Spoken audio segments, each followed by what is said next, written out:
Iya, kita kembali di Indonesia Memilih Pesta Demokrasi Indonesia. Pemirsa, kalau tadi kita sudah melihat bagaimana hasil penghitungan suara di TPS tempat Cawapres Mahfud MD mencoblos, kita akan langsung menuju ke hasil penghitungan suara di TPS tempat Prabowo Subianto mencoblos di Hambalang, Bogor, Jawa Barat bersama rekan kami Stefan Patinama yang sudah berada di sana. Selamat sore, Stefan. Bagaimana hasil penghitungan suara di TPS tempat Prabowo mencoblos sore hari ini?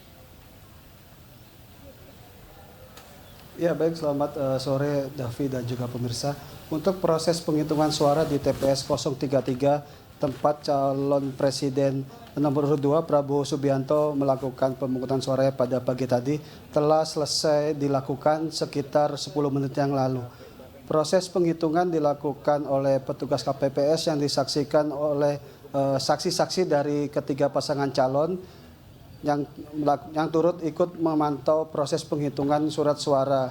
Surat suara sendiri yang dihitung berjumlah sebanyak 257 surat suara, di mana diantaranya 255 surat suara merupakan DPT dan 2 surat suara merupakan DPT tambahan dari pemilih yang menumpang TPS 033 untuk memberikan hak suaranya.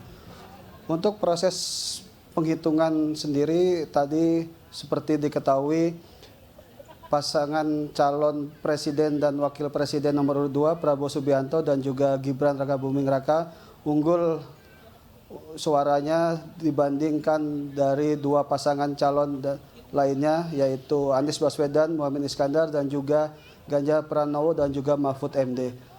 Untuk rekapitulasi resmi sendiri juga telah disesuaikan oleh pihak KPPS dan akan dimasukkan ke dalam formulir C1 yang akan ditandatangani oleh semua saksi-saksi dan petugas KPPS yang ada di TPS 033. Untuk proses penghitungan suara di TPS 035 yang tepat juga berada di samping TPS 033 juga telah selesai dilakukan dan dengan hasil yang sama yaitu Capres dan Cawapres nomor urut 2 mengungguli 2 pasangan calon lainnya yaitu Anies Baswedan, Muhaimin Iskandar dan juga Ganjar Pranowo dan Mahfud MD. Demikian Davi yang dapat saya sampaikan. Iya. Stefan, berarti di sana suasana sudah mulai sepi, lalu bagaimana antusias dari para pemilih? Stefan.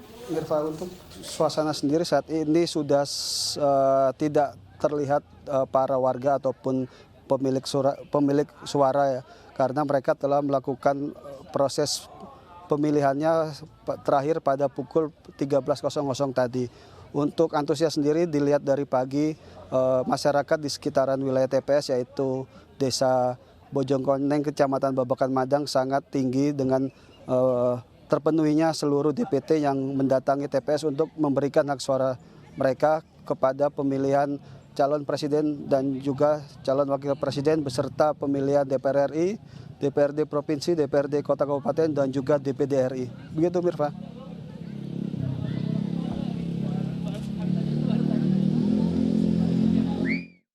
Kita akan melanjutkan perbincangan kita dengan narasumber yang sudah hadir di studio. Ada Bapak Nahrudin sebagai peneliti Carta Politika dan juga pakar keamanan siber, Bapak Alphonse Tanujaya.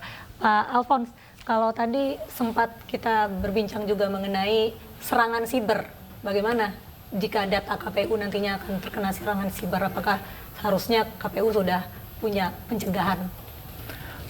Jika data andaikan situs KPU terkena serangan cyber, sebenarnya ya itu hanya di situsnya, itu tidak terhubung langsung ke database, itu hanya tampilan yang tidak merupakan representasi dari hasil pemilu.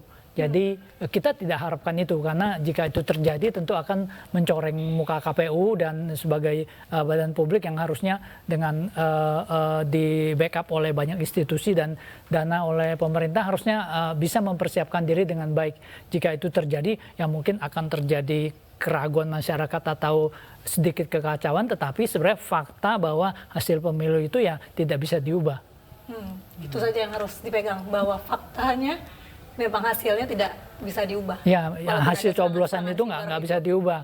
Yang tampil di website itu adalah bentuk elektronik dari yang diinputkan secara manual dan tidak langsung terkoneksi dengan data pemilu. Oke, baik. PR-nya sekarang adalah menjaga bagaimana jumlah suara yang sudah dihitung di TPS ini sama dengan jumlahnya ketika suara itu sampai ke KPU. Nah, pemirsa, kita akan bahas lengkapnya lagi bersama dua orang narasumber yang sudah ada bersama kami. Usai jeda berikut, tetaplah bersama kami di Indonesia Memilih Pesta Demokrasi Indonesia.